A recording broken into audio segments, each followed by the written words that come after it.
Hello everyone, this is your second place gaming here, more like a dedicated forum dweller. This is part 3 of my deeper analysis regarding the current crisis of Diablo 4. Now I'm going to talk about things that IMO Diablo does arguably better and should stay as such. The chapter 2 left over from part 2, i.e. the 2.99 if you like. As already mentioned before, there are things that Diablo 4 actually does better, but sadly there are a few more potential myths lurking around here behind, things that IMO people ask to change at times, but I would argue shouldn't. First of all, Diablo 4 provides meaningful density and flavors of challenge. Well, started like that at least, not sure about it now. There were two changes in particular that kinda reduced this initial quality of Diablo 4 it had.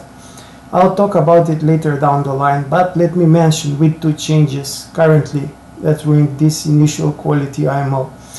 First mistake was increasing mob density, and second was in making shields affected by vulnerable.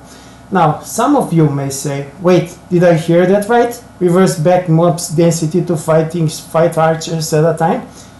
Kinda yes, but relax. There will be greater quality discussions about this whole thing down the line. The second thing that Diablo 4 does better is providing sense of scarcity and not providing high resource attrition, at least not right out of the bat. Not being able to use your big blow skills all the time. Not that it's pleasant experience to hear that out of mana once again, or not enough fury for the millionth time. But think the alternative is worse. Yes, there can be some improvements made in this regard, but something tells me that there's a motive different, that the game is having skills that are quote-unquote useless, i.e. generators for that regard.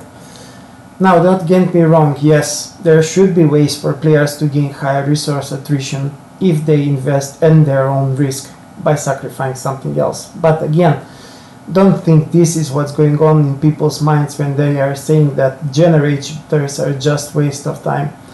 This has probably something leftovers from the soured milk from Diablo 2 and the way people could just buy more and more mana potions all the time.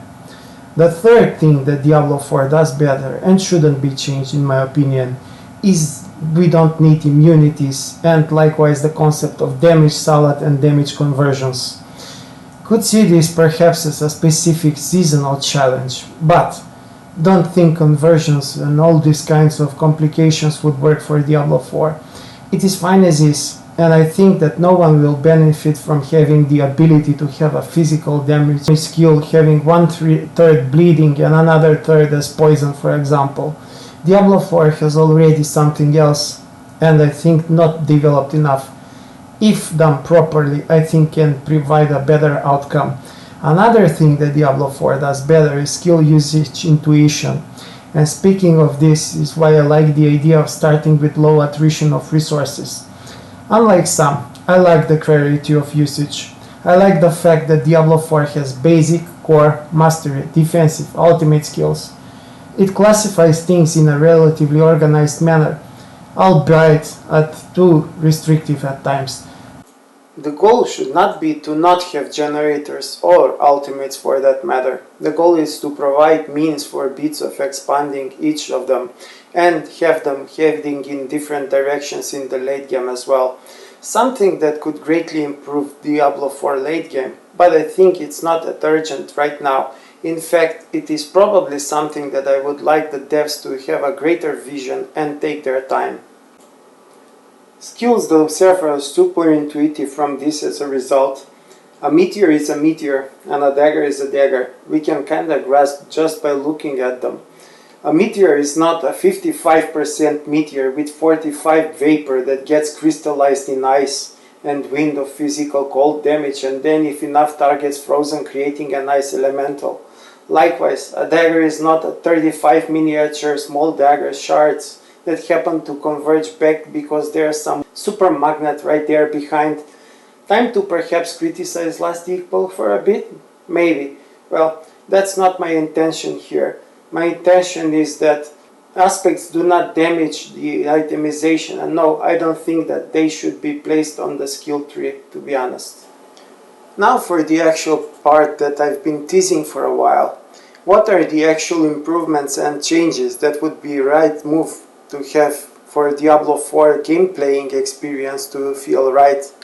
Diablo 4 is one of those games, in my opinion, that would benefit more from focusing on challenge-centric improvements rather than build-centric ones. Challenge-centric means what the game can throw at you. The build-centric ones are what options can you have. Counterintuitively, the first thing that comes to mind is there should be several of those mini-bosses out there that should be worthy of revisiting at your times.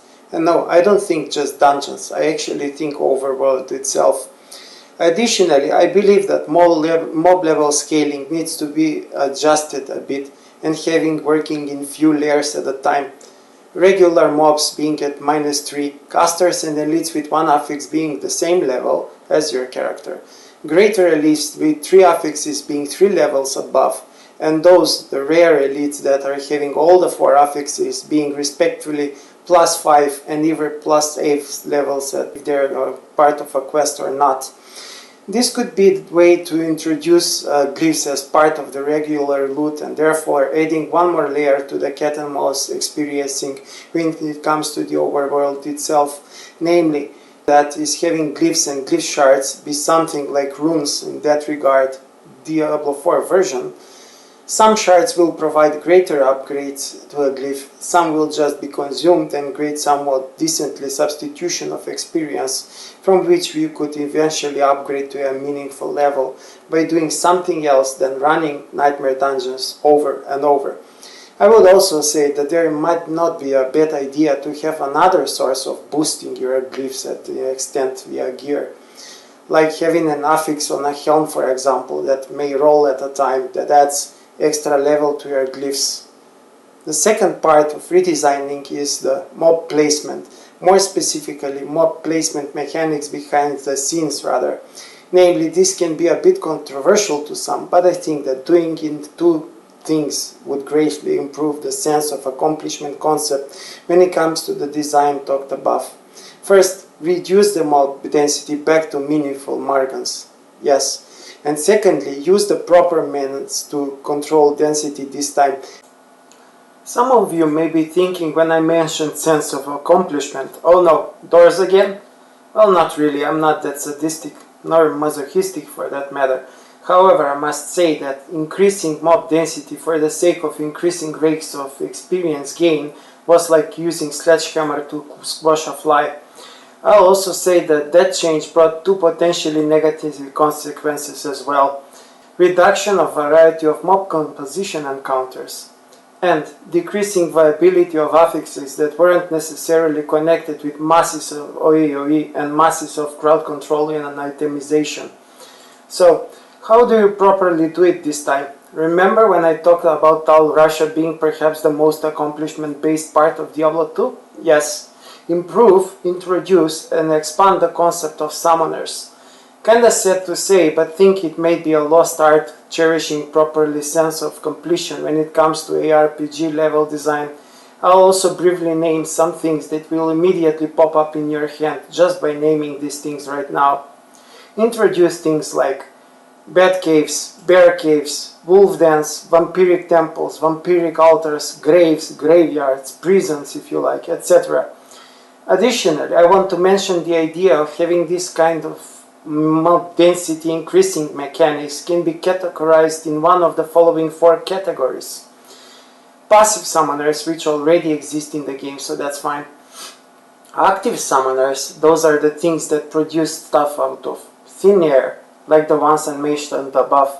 Then we can also improve the passive summoners. A passive summoner can also resummon that summoner sometimes. Yet another lost art from D2 that modern games simply have left out. And lastly but not the least, I think perhaps more surprisingly fitting to Diablo 4, garrison-like structures. These aren't made to increase density or create stuff out of thin air, but simply improved means of protection as well as sense of completion without otherwise changing the game too much. Here are some examples, like garrisons could differ between shacks, huts, archer towers, bending tents, knight barracks, but also even movable ones, like night patrols, bandit caravans, and so on. Although seemingly not even touching the notion on rewards here, these changes would do more than people imagine. Just picture this one, for example. Cleaning 5 towers with some archers in them, as opposed to fighting 30 archers on open ground. By doing these kinds of adjustments, we've accomplished two things roughly at the same time without introducing those two side effects. You can still meet 5 knights without an archer, you can still meet 3 elites without anything else, and similar. And perhaps creating some space for single target based builds, to be honest. In this next section I will talk about how Diablo 4 already seems to have some mechanics that as if they came from Doom Eternal's design. Additionally, I think it's the right way ahead to expand those already existing contexts into something more developed and more integrated into IMO, less bearing and more acceptable manner. As we mentioned previously, right now Diablo 4 provides only one source of struggle, i.e. the only pick your poison concept in it is the possibility for mobs to scale up to absolutely ridiculous HP amounts. That being said, just remembered one extra thing regarding those mountainous amounts of HP, and that is the fact that the only two possible augmentations for mobs that exist in Diablo 4 are increased health and damage reduction aura. I mean, speaking of the demo, right? Increased HP, I'd argue, should be removed from the game and then properly replaced with other build investment and build challenging versions. From the top of my head, I'll just name 5. Increased physical armor, increased resistances, increased regen rate, increased cast frequency, and increased aggression. Now, sure, you might remember what I said, damage conversions and how Diablo 4 doesn't need them. Bear with me for a second. Now comes the better part. Improving these 5 concepts of augmentations into subcategories now. Active. Active unless suppressed by an action in the player, such as physical resistance until stunned. Reactive. Not active unless caused by something, such as not aggressive until overpowered, for example. And disposable. Initially stronger but permanently removable, such as different types of barriers. Now sure, we could also add the traditional quote-unquote ARPG augmentation approach where these bonuses would be permanent, but don't think it would do the right justice to the game, to be honest. Just look at how little effort is required to turn Diablo 4 into a Doom Eternal-esque version of an ARPG. That is because all those concepts are already ingrained in the game, just not developed enough. Here is even better improvement example for very little effort. Yes, active and reactive augmentations will test your skills of timing, but the disposable ones will test your skills at focusing stuff. Additionally, I think the game has really good ground to make almost everything snipeable, or at least focusable, such as the Nangari Oracle's eyes, for example, or even spider webs. Walls from the War Graphics are another damageable target, but perhaps too high on HP. Perhaps having the summoned walls vary also on type. The rock-like ones will already exist in the game and they will be restrained to physical damage type. However, there can be introduced another two of the kind, crystallized walls that will resist your non-physical damage outcome, and even bionic ones which would simply be removable by CC but have high ray and rate for both of damage types. Also, increased just having damage reduction champions, why not include the other augmentation power-ups? Personally, I think this should rather be replaced with channelable and preventable totems of some kind. Now, since we've done meaningful changes to the gameplay itself rather than the items, I think we can reduce the amount of changes to the items that would be required to fix them. Well, looks like itemization has been moved to part 4 now. See you there!